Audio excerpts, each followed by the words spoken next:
All right, here with RC Edwards and Hank Early. Guys, awesome to finally talk to you. For anybody who doesn't know, these fellas are from Turnpike Troubadours, but they're doing their own thing right now. RC Edwards and, RC and the Ambers, which Wes and I have been cranking for a while. We did a premiere. Great response from that. My first question I wanted to ask is Wes and I were kind of going back and forth about some of the different things and where you guys were with Turnpike, where you are now. Was there like a timeline, or was it more of an organic process of, kind of the hiatus was announced and then were you kind of like, all right, let's just see what happens? And then you got to a point where you're like, shit, like we're musicians. We want to kind of make music. Did you put a timeline on it, or was it just like an organic kind of one day you woke up and you were like, it's time to do something? Pretty organic, I'd say. I guess, we kind of started, I'd always done some RC and Amber shows on the side, and now obviously had time to do more. And Hank was playing some of them with us and was kind of starting to build a studio.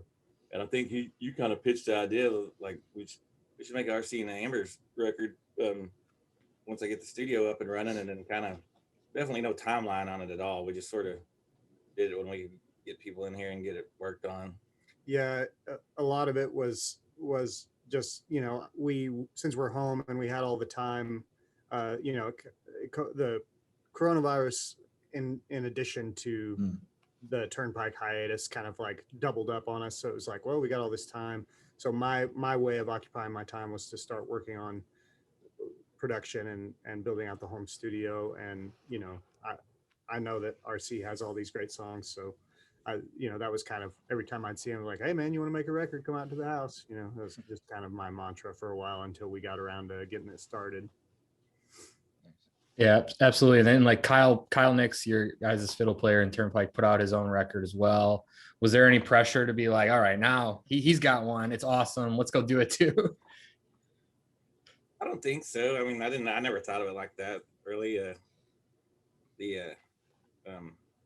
think we both played some on that record. That one was kind of in the works like for a while. Like I mean, it was like before the Turnpike hiatus. Right. Yeah. And his stuff was kind of finished up right in the middle of the pandemic. So I remember that was sort of kind of sucked for him. He like couldn't really go out and promote it or anything. Yeah, Kyle had been writing the songs for that album for at least a year, probably more than that, while we were on the road with Turnpike, because you would know. Even recording, like we were recording. Yeah, like we had started working on Turnpike was still touring. Yeah, we were still touring because I did all my steel parts I did from here and just sent them in. And yeah, it was like in between road trips, Turnpike. So yeah, I don't know. It was quite a while. That project had been kind of already out and kind of in the world before we even got the ball rolling on this one, really. Yeah, like I said earlier, it's more of just like having lots of time, and that's kind of the shows I've been playing too, or RC and Amber shows, just kind of locally. Mm-hmm. That's more what got this record started. I mean, I see you guys on socials, and I know you guys probably pay attention, but I almost wondered, like, do you guys realize like the reaction? Like if somebody just tweets like, I miss Turnpike, literally just those words, like the virality of those type of tweets and like the people, I mean, we made some memes too. And it's like, people get like, you guys as a band are so revered and like in every corner of this country and every type of fan. And you have a lot of artists too, that always bring you guys up first. First, just as a band, you guys are as talented as it gets, but do you guys pay attention to kind of the social media world of people just always kind of throwing that stuff out there, and just, do you take a second to step back and just be like, damn, like people really, really love the music we make, and even now kind of doing your own things on the side? Yeah, it's always shocking to me, like, but it just, it's very, I think humbling is the word people use, but it's kind of, it's almost the opposite of that. It's like you see that and you're just like, oh damn, we're awesome. Gratifying. Yeah. Like Hank, one time you put a comment in like a Reddit group or subreddit or something, and then people were writing articles about it's been spit back in I mean, guilty. Well, yeah, was that the one, Wes? Wes was, we were just talking about this before we got on with you guys. Yeah, I wrote an article about that comment. That's great. And it was funny because it Well, sounded fill the like fans in, Wes, if they don't. well, he was talking a lot about his first comment was about RC's album, correct? And talking about you were working on it and that was going to be out soon. But then when somebody asked about an update, you were kind of like, I have great news. I'd love to tell you, but I can't tell you all the great news or something like that. And Yeah. everyone's head just like spun in I was- circles. I And was just trying to be a smart ass like I usually do, but I forgot I was on the internet. And yeah, I think that one through. I wasn't really trying to make any kind of announcement or anything. I've from day one, if anybody has asked me, you know, questions about Turnpike, I try to avoid giving any specifics, but give very positive vibes because that's genuinely how I feel about things. Yeah. And that's what I was doing. So that's all that was. Well, that's Yeah. great. I mean, all of our responses generally on it, like you're like, yeah, you know, someday something will happen. Like it's it'll happen someday, but no details. yeah. I mean, even just me sitting here thinking about it, I get excited. You know what I mean? And like, obviously, Reddit, one of the biggest sites of all time, people are going to find that and kind of run with it. But I'm trying to think of a parallel, but I don't know if I can. But the response, I imagine, if or when there is some good news from you guys in the band, it's going to be pretty wild. It's like buckle up type of situation, I would imagine. Yeah, you probably. I hope so. Yeah. even on that same Reddit thread, though, you did mention that Big Country was going to be Space Cowboy Warlock line dance party music, which I think sounds awesome. But I was also like a little bit like, the fuck does that mean? So if you care to elaborate. It does sound awesome. Yeah, I was just sort of trying to explain that it's going to sound a little different than you might expect. We were deliberately trying to be a little bit off the wall with our approach to these songs, and there were moments when we were working on a song where it just sounded really nice and really good, and we were like, oh man, no, not that. Yeah, Like too polished. that being too weird. Yeah. So I was just sort of alluding to our approach, I guess, with some words that, you know, were off the wall a little bit. So that's probably the right kind of thing to say. That's awesome. Well, today at the gym, actually, one of the songs I was trying to get through the workout with was Oklahoma Beach Body. And Wes even brought up, he's like, I got to ask about this title. But for me, actually, both songs I love that you released. But even that title, is that kind of what you're talking about a little bit? Just kind of having like the wacky title? Like, where did that come from? Because when you think of Oklahoma, I don't think that's the beach body is the first thing that comes to mind. Yeah, that's actually the only song on the album that I wrote. And it's just, I thought it was funny, It's a killer song. Thanks, man. It's just trying to have some fun, but also, that like RC has said before, like when they're going around and playing that song live, it's like so many people are like, did you write that about me? Like it's very real if you spent much time around Cherokee County and the way things are around here. It was just kind of me having fun talking about the world around us. So yeah. When you say around you over there, what specifically? Because for me, where I grew up in Indiana, some of the things I think about are dudes and their shitty Cutlass Sierra. Like as soon as it hits 70 degrees, shirtless driving season. That's what it's just. You got like these.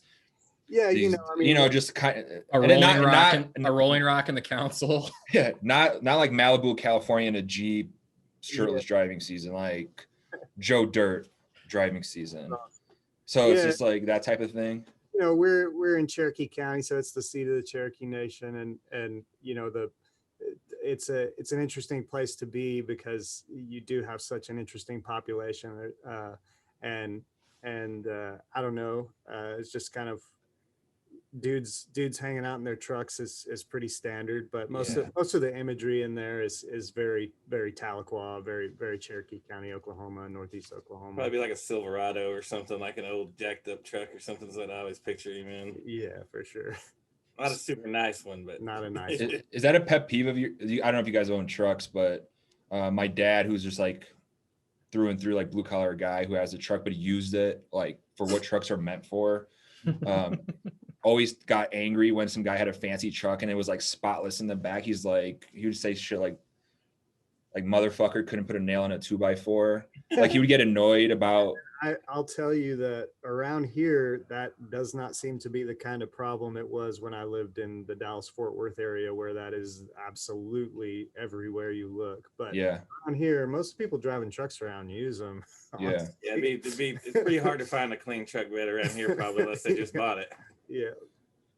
So what's it like in Dallas? I've heard stories like Texas. We've done a lot of work with Texas in various ways, and hopefully more soon. But the cities and the difference in city to city and area to area.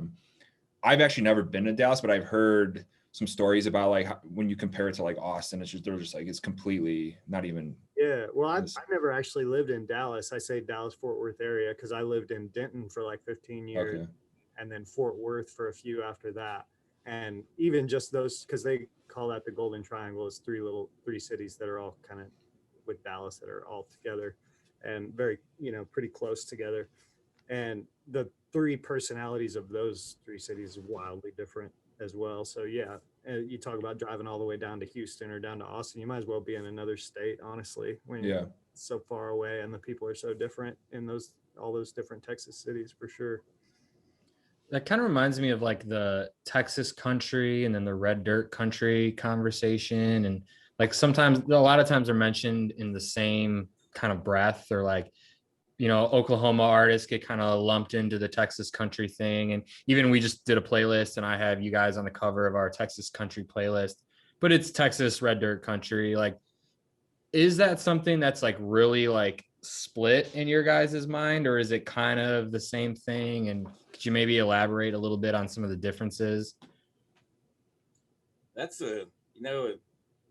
it's an interesting question because the music varies so much that it's more of a regional scene, and I always would never consider it like a sound. Like, I mean, you got everything from swing bands to garage rock bands, and they all get called Texas country or red dirt country. So I've always thought it was more like just a regional like scene of people kind of making independent music as opposed to, well, that sounds like this or that sounds like this. That's Texas country. That's what this sounds like. That's red dirt. That's what this sounds like. And I think it's much more like a scene or community than ever a musical genre. Yeah.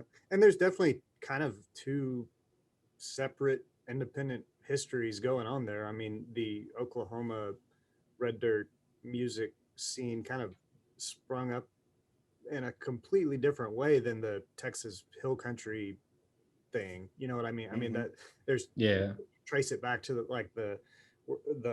like founding fathers of those two things. You've got two totally different groups of people playing, kind of similar music, but it's very, they're very unique.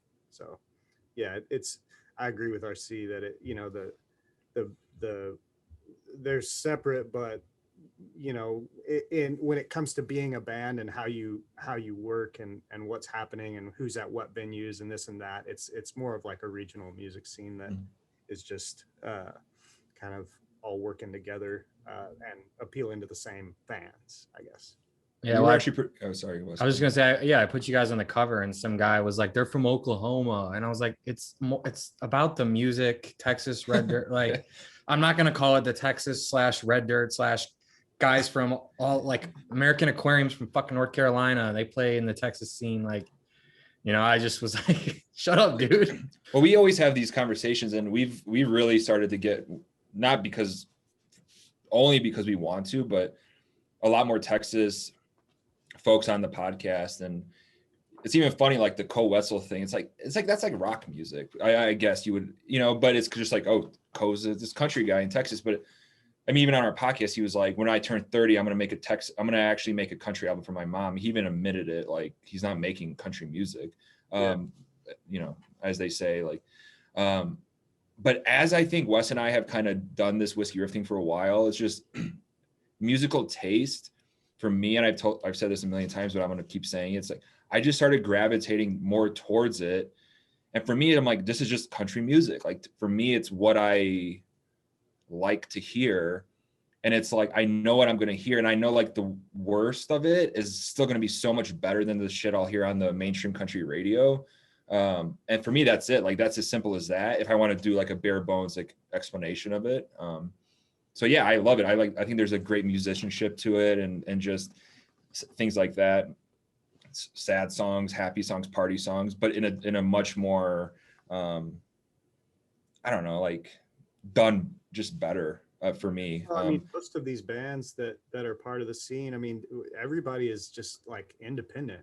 They're all writing from the heart. They're all doing what they think is cool, and you know, there's no industry bigwigs telling anybody how it's supposed to sound, or like there's not one producer who's producing every summer hit of the year, you know, one songwriter exactly the same, you know. So it's just an independent music scene, and that's always going to be better than some controlled nonsense. Well, and I think the thing that differentiates that a lot too is that you guys tour your asses off and earn a lot of your fans venue to venues, town to town, dive bar to dive bar, wherever the hell you're playing. And then it's like, if you know, you get 5, 10, 15, 20 people in that bar each night to be loyal fans, then you just start building like a real fan base versus, oh, I heard that on the radio. Who sings that again? I like that song. Or fucking TikTok. Or TikTok. Yeah, I completely agree with that. I mean, the best fan bases are the grassroots built fan bases, you know. I mean, it not just in country, but anywhere, you know, like I don't know. Have you ever been to a Fish show? I always see it on, dude, I see it on a buddy of mine who works at another big website. I think he's a big fan. And I always see like Fish tweets, and I'm just like, this is still a big thing, right? They have some of the best fans in the industry, and yeah, they don't get any radio airplay, and they don't need it, you know, because it's a grassroots following. And you know, I feel that same way about like our fans and other people in the scene who, you know, aren't getting the kind of national recognition that a lot of other artists get, because a grassroots fan base is a real fan base. Yep.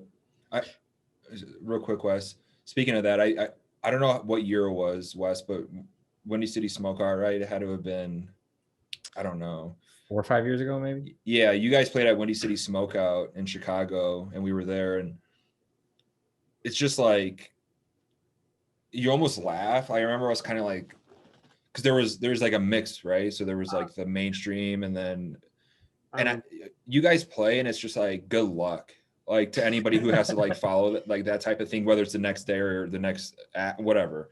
Yeah. I mean, it's that. I'm not just saying that because you guys are like, it's that clearly different as far as just like talent to me in some respect. Like, it's just, you guys are all like so good at what you do, and then you got the synergy on stage was another thing, and then I love that. I love seeing that, because I think a lot of times what we get frustrated with in the industry is a lot of the mainstream elements are, unfortunately, whether it's an artist or the team behind the artist, if we ever have conversations with these people, it's like they don't go outside of that bubble that they're in. And I'm like, are you guys out of your mind? Like, you don't know who Tyler Childers is? You don't know who Cody Jinks or Turnpike, or it kind of like shocks us. And I think that was the start of us getting really like annoyed with that whole business element of like what Nashville's trying to push. So that was just like a quick like props to you guys. I still remember that performance and that set you guys did.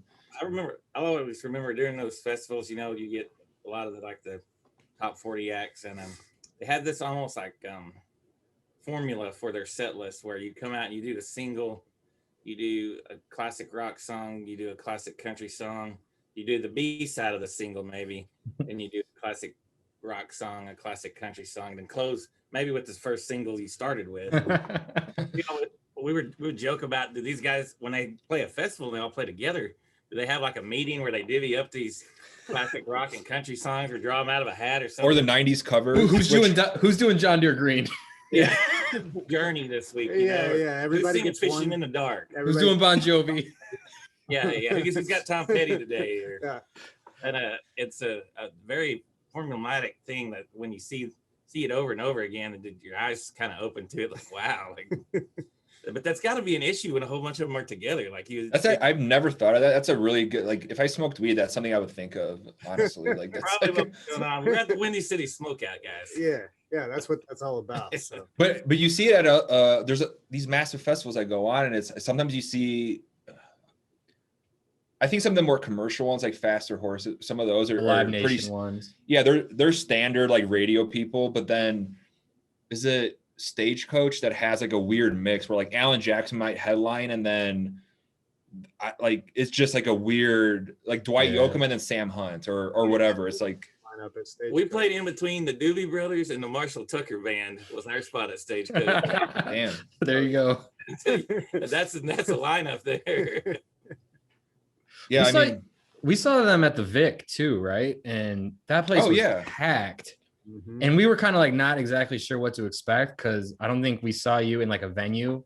We saw you outside and like, dude, you guys blew the fucking roof off. And like the crowd that was there was different than any crowd we've ever seen at a Chicago show. In a good way. Like guys with like, well-dressed guys. And we're like, oh, this guy's like a fucking Wall Street looking banker and he's rocking out to Turnpike in the front. It was a weird because you get this when you go to a show, you'll get these like the people that come from the suburbs and they have like the cross embroidered jeans and like the cross on the back of their shirt. And then they have 6 fireball shots and then they like punch somebody in the face because they brush them going to the bathroom.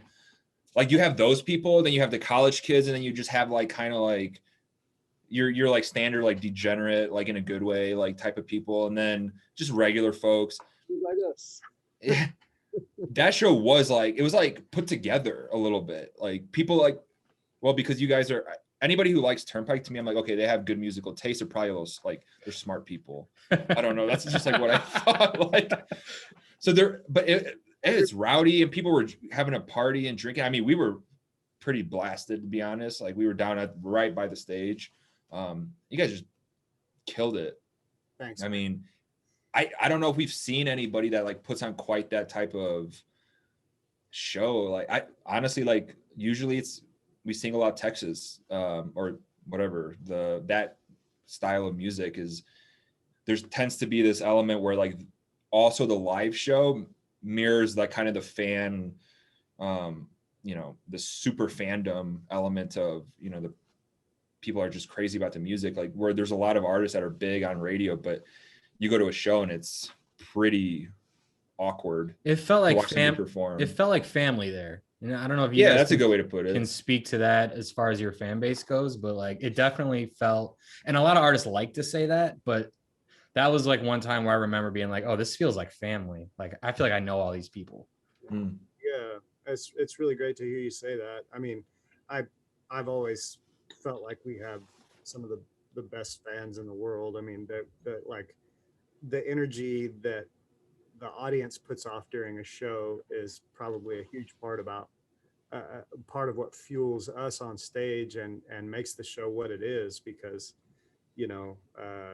seeing a bunch of people out there singing along with a level of enthusiasm that I don't know that I've ever achieved about anything. It's just like have I ever loved anything as much as they love this? Probably not. I saw you baked a loaf of bread on your Instagram a while back, like a couple years ago. Do you ever get that excited when the loaf comes out? I get really excited when the loaf comes out, man. I appreciate you doing your research. I'm a big food nerd, so. Oh yeah, me too. I love to cook. Speaking of that, like, I mean, fuck it. Like, what other than bread, like quick backstory, like in college, I was about to drop out to go cook in Italy. And then I kind of like, all right, I worked at a really famous 3 Michelin star restaurant for free as a 19-year-old. And then a lot of the chefs were like, dude, just get your fucking degree. Like, just get your degree. and then they're like, and then figure it out down the road. But always been a big passion. Is that something that you've always been into, just cooking? I mean, if you're a creative person, I feel like it makes total sense Mhm. to kind of gravitate towards food. Yeah, I would say almost always. Yeah, I mean, it didn't. I haven't been into food as long as I've been into music by any means, but yeah, I started cooking kind of out of necessity in college, and it really turned into something that I enjoyed doing. And I do find myself getting into the exact same type of brain flow that I get Mm. into when I'm working on music, where I'm very focused on what I'm doing. I do not get distracted or think about anything else. Yep. It's yeah, it does feel like it kind of tickles the same part of the brain for sure. For me, like It was just simple. Like there was a thing when we were on the road a lot where it would feel so good to be home and just be able to cook for yourself instead of mhm, eating out, like, you know, Mhm. every day. right. Mhm. Like there's something just relaxing and just feels good about it. Yeah, there's like a, for me at least, and I was like doing some like self reflection. I was like, I don't know if there's anything I do that, even this job and Whiskey Riff, is like cooking, just as far as being present for me, it's just like boom, like that is, it's really hard for me to like go off, you know, the present, being present if I'm doing anything in the kitchen, which I could totally see. Like I don't play music, but I could totally see where that parallel kind of, you know, exists. And are you, the baking bread's not easy though, man. It's just like you have a lot of like fuck ups there, and then Man, I got a really good book called Flour, Water, Salt, Yeast. oh yeah, My main book that I follow, and I kind of went through it and made a bunch of different recipes and found the one that I seem to like the most, and I use it for my like pizza dough as well as my like regular bread. It's like a something that, you know, it's like a, I don't know, like maybe an 18-hour ferment. It's like an overnight and a little bit more the next day. Makes really good stuff. Yeah, it's not easy. You have to, I use like a digital scale and mm. like very precise, but once you know how to do it, it's not hard. It's just like you have to be very precise. Right. That's why it's so impressive to me with, you see these European grandmas and they're just like, they've been doing it for 70 years and they just can eyeball it. And their forearms are like, they're like blacksmiths with their forearms from kneading bread with the hands, no machines. Yeah. We're over here on Google or on, have a book. Yeah. I'm not on that level at all. I'm not Italian grandma level Right. by any means. It's like me making coffee. I'm like pour over snob, like got the measuring the beans, grinding them, weighing everything, water ounces. Like Our drummer Gabe had like a Pelican case with his precision tools coffee that he brought on the road one summer. And it was good, but it was so ridiculous to be carrying on the road. And like we're all just sitting there one morning, everyone's kind of in that mode where no one's even talking yet. People are just drinking coffee, like sitting in front of the bus, and Gabe gets up this whole elaborate kit and does all the measuring and the precise temperature, like pour over coffee. And it takes probably 10 to 15 minutes Yeah. or something too. To make yeah. a cup of coffee, and we're all just staring at him like, fuck you, man. Is it not a big Starbucks guy, right? Obviously then. No. McDonald's coffee is better than Starbucks, by the way. I just throwing that out there. People that go to Starbucks, but Not sports opinion. How hard is life on the road? Because I feel like it gets glamorized a lot, but then if you're doing, 200 shows a year or something like that, like, does it kind of just wear at you eventually? Like, you're probably not eating great, you're probably not sleeping great, you're probably drinking too much, like, does it get tough? And you get tired for sure, but and there's definitely a big difference in like doing it in a van and versus touring in a bus. That's exactly or what I was gonna say. And that's really hard. That's work in there, but you get tired. I mean, when you're out on the road on a bus or something, but it's not the same as like van life. Yeah, you get tired, but you have a bunk with We go take a nap with like air conditioning. Yeah, you go take a nap if you get tired. Yeah, I mean, I think we like they. I was in other bands before I joined Turnpike in 2015, and I know that they were at it for quite a while in the van, and I was at it with other guys, other groups doing the same kind of shit. We did our time to know that like it's so much easier when you actually have like a comfortable situation than if you're in a band, which is great when that's all but then you don't realize how bad it's wearing you down. we've done, like say 200 shows a year or whatever. Are there any when you guys were all on the bus and any rule? What are the rules? Is like the no like what is it? What's like no shitting on the bus? Like we've heard people say that. That's a a big rule. one. I think that's probably the biggest rule. I don't know. That's it. Good rule. It's been a while. We were not very. I've definitely seen outfits where there's a lot of rules in place, and everybody has to. Yeah, I think we were a pretty self-governing bunch. There was not like, I've been in buses where there's rules printed out and taped to the wall inside in the bunk room. You know, we weren't that kind of band. We've never really been that way. I don't know. There's don't shit on the bus, but then it's just like if somebody's stepping out of line, it's just kind of like you can tell by the looks that you're getting that you're not acting right. Yeah, I can imagine. Yeah, if there's enough people, it's like you all kind of the 3 or 4 will jump on the one guy being a moron, and then vice versa, you know. But right? even for us, like some of the interviews or podcasts we've done, like before, like at a festival or whatever, like before, and then you maybe usually they're on their bus, so that's where you record or do the combo, and next thing you know, you're not paying attention. Then there's all these weird people on the bus that are kind of like affiliated, but not really.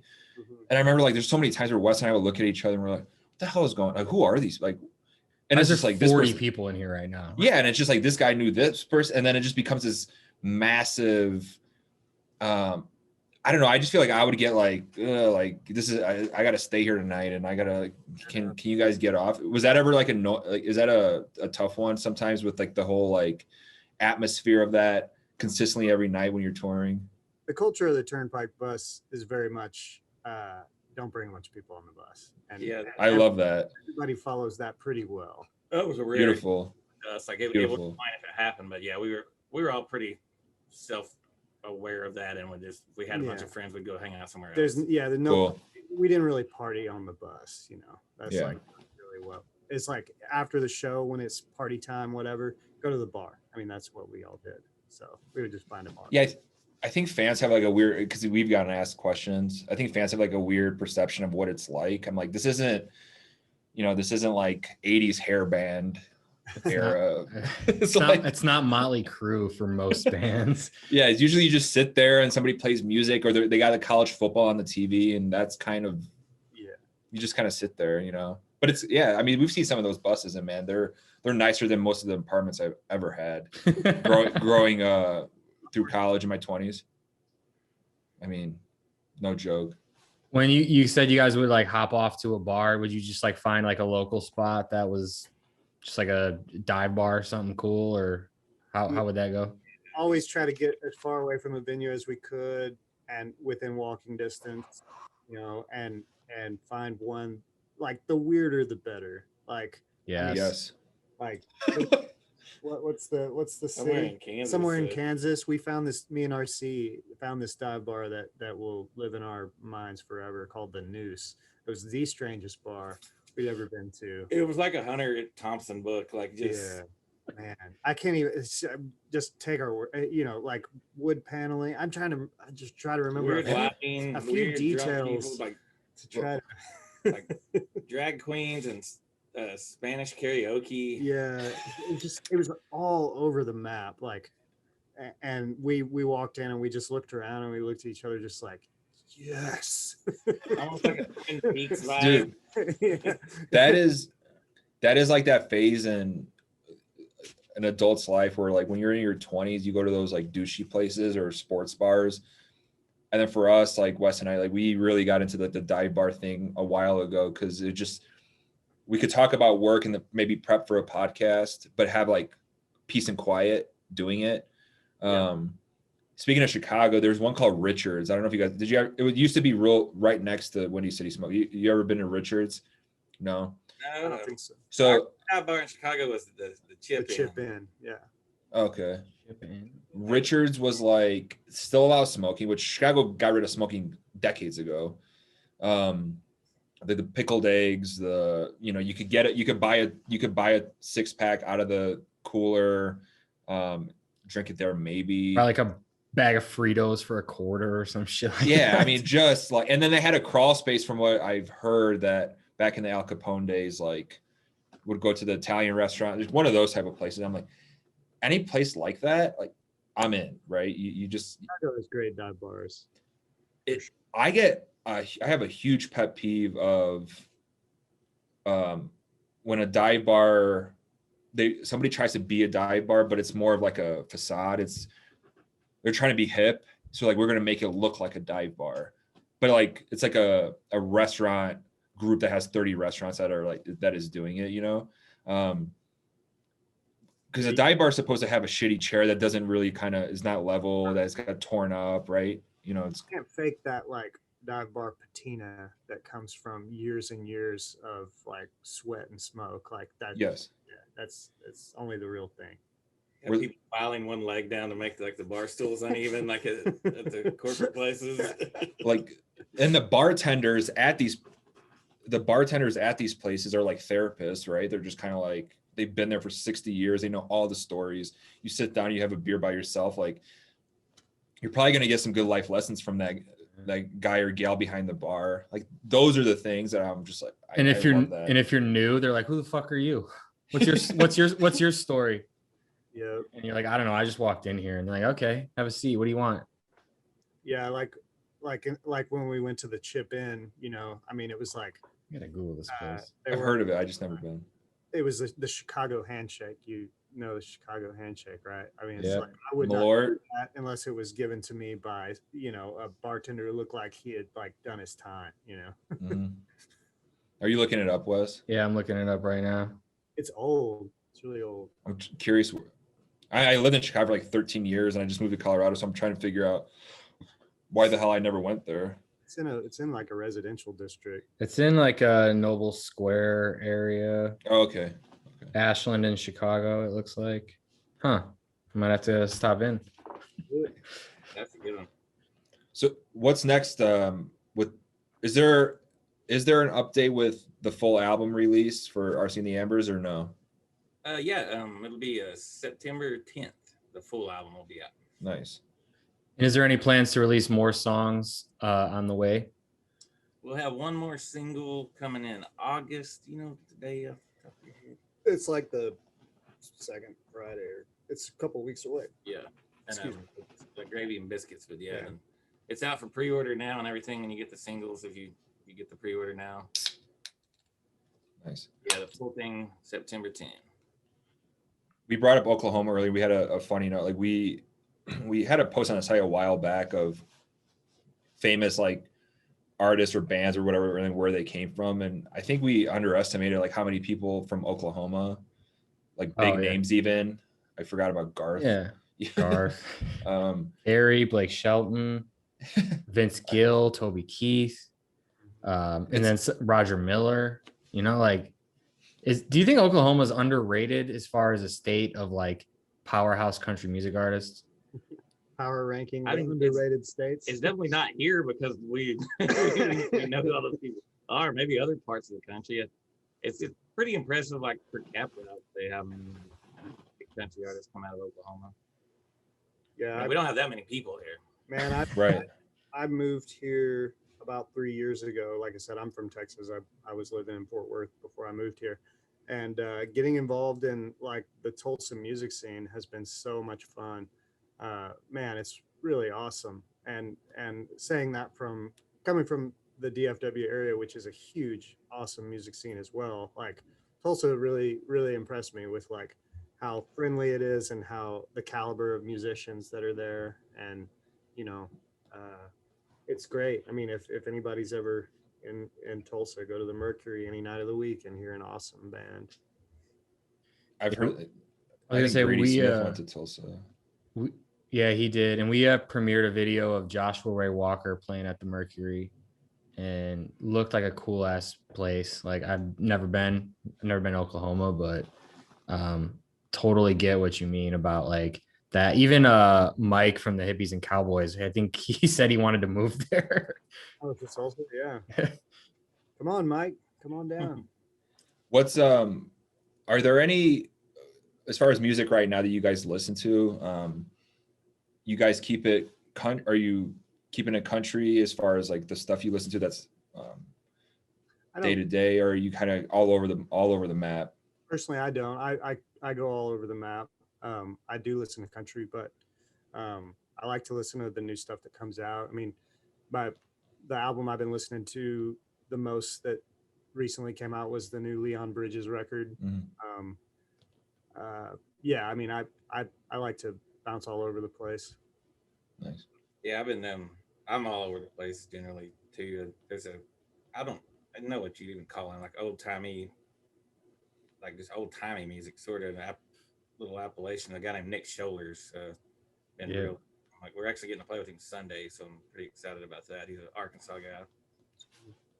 What are some of the artists that kind of got you into music in the very beginning? Oh man, that's a fun one. Cause mine is like really Black Sabbath, steel guitar player. so for me, it was the Beatles, and Nirvana and Sublime. I was probably like Hank Jr., like Dwight Yoakam, Nirvana. I was kind of into the grunge stuff, and Rancid. Rancid shit. Wait, I think I know. Is Rancid like the heavy metal or no? Punk rock. They're more of a punk rock band. Okay. I was like, I remember because Wes, you were in a punk rock, right? Yeah, I was huge. I was pretty huge into punk rock in my like middle school. I had like a really hardcore phase where I was just super, I mean, I never like got my eyebrow pierced or anything, but I was into it. It's like I didn't get your eyebrow pierced, man. there's always Well, even like Sublime. I was a huge Sublime fan back in the day, almost like a ska band. Hank was in a Sublime tribute fan or band back in the day. Yeah, I formed a Sublime tribute band called Sublime. We played in Denton like for a few years. I mean, that's pretty legit. Any 90s, do you guys ever listen to 90s country? Yeah, I was until I really couldn't do it anymore because I got too busy. I also formed a 90s tribute band called Raised Right Men that still plays around the DFW area. They're awesome. It was a really good band.